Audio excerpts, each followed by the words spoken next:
Sir మీరు ఎప్పుడు సంక్షోభంలో అవకాశాలు చూసి ఎత్తుక్కోవాలి అంటారు. మొన్న శ్వేతపత్రం రిలీజ్ చేశారు కదా సార్, దాంట్లో ఎప్పుడు పోలవరం కంప్లీట్ అయ్యిద్ది అంటే మీరు చెప్పలేదు కదా సార్. నా తల్లి చాలా తెలివి ఎక్కువ అయిపోయింది అందరికి. ఇప్పుడు పోలవరం వచ్చింది ఇష్యూ ఏంటంటమ్మా, అక్కడ డయాఫామ్ వాల్ ఒకటి ఉంటుంది. మీకు అందరికి రాష్ట్రంలో ఉండే అందరికి అర్థం కావాలి. పోలవరంలో నదిలో ప్రాజెక్ట్ వస్తుంది, ఎక్కడైనా సరే నదికి అడ్డంగా కడతాం.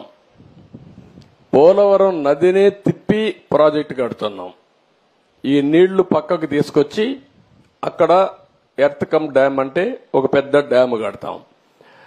పోలవరంలో ఏంటంటే కిందన పొరలన్నీ ఇసుక పొరలు ఉన్నాయి, నీళ్లన్నీ వెళ్లిపోతాయి. అవి అరెస్ట్ చేయాలి.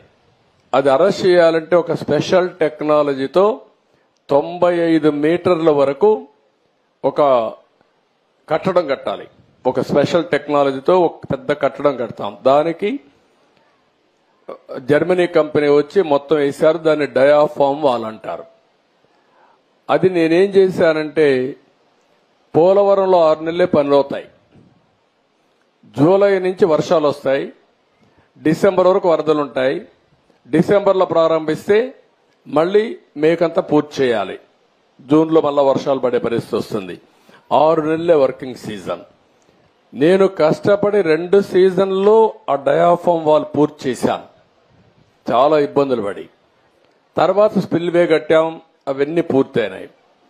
ఈ పని చేయాలంటే ఎర్త్ కమ్ డ్యామ్ కట్టాలంటే పక్కన 2 వాల్స్ కట్టాలి. అవి కాఫర్ డ్యాములు అంటారు. దానికి కూడా నీళ్లని రాకుండా కొంతవరకు డ్రౌటింగ్ చేయాలి. డ్రౌటింగ్ కూడా చేసి అక్కడి నుంచి కట్టుకొని రావాలి. కరెక్ట్ గా నేను అధికారంలో ఓడిపోయింది మేలో ఓడిపోయాం.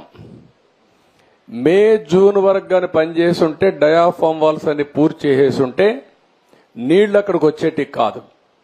ఒక చిన్న గ్యాప్ ఉంటే కాంట్రాక్టర్ మార్చారు, ఆఫీసర్లు మార్చారు.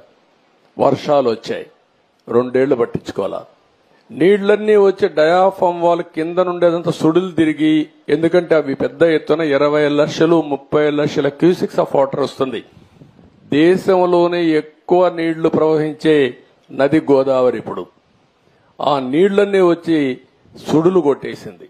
కిందన మట్టి అంతా ఇసుకంతా తీసేసి కొట్టుకొని వెళ్లిపోయింది. ఆ సుడులతో కాఫర్ డ్యామ్ దెబ్బతినింది, డయాఫామ్ వాల్ దెబ్బతినింది.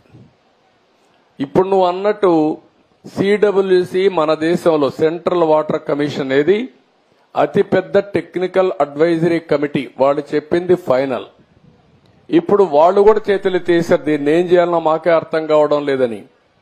అక్కడ డయాఫామ్ వాల్ కట్టింది నేను 446 కోట్లతో డయాఫామ్ వాల్ 2 సీజన్లు పూర్తి చేశాను.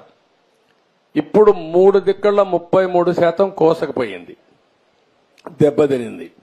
దానికి 447 కోట్లు అవుతుంది. ఈ 3 దిక్కల రింగ్ బండమారిగా వేసి కట్టేస్తే అయిపోతుందంటే అది కూడా మేము చెప్పలేము. ఒకవేళ మొత్తంగానే డయాఫామ్ వాల్ కట్టాలంటే 990 కోట్లు అవుతుంది. అది 990 కోట్లు. రిపేర్ చేయాలంటే 447 కోట్లు. ఒరిజినల్ గట్టిపై ఖర్చు పెట్టింది 446 కోట్లు. పైనుండే కాఫర్ డ్యాములు దెబ్బతిన్నాయి, అక్కడి నుంచి నీళ్లు వస్తున్నాయి. ఆ నీళ్లు అరెస్ట్ చేయకపోతే ఇది కట్టలేము. ఇవన్నీ చేయాలంటే ఏం చేయాలనో, నేను ఇంజనీర్ని కాదు, నాకు తెలియదు. నేను అడ్మినిస్ట్రేటర్ని, నేను కట్టాలని తపనుంది. దాన్ని ఏం చేయాలో ఇంజనీర్లు చేయాలి. ఇప్పుడు వాళ్ళు ఏం చేశారంటే అమెరికాలో ఉండే 2 ఎక్స్పర్ట్లని, కెనడాలో ఉండే ఇంకొక 2 ఎక్స్పర్ట్లను తీసుకొచ్చి ఇప్పుడు పని అంతా చూస్తున్నారు. ఇన్స్పెక్షన్ చేశారు, నిన్న మొన్న వచ్చారు. వాళ్ళు మొత్తం స్టడీ చేస్తున్నారు. ఏమి ఇవ్వాలనో వాళ్ళు ఇచ్చిన ఆలోచనలు ఇచ్చిన తర్వాత పూర్తి చేసే కార్యక్రమానికి శ్రీకారం చుట్టాలి. ఇప్పుడు దీంతో ఏమైంది, ఆయన నేను రివర్స్ టెండర్ అన్నాడు. 500 కోట్లు 600 కోట్లు ఆదా చేస్తా అన్నాడు.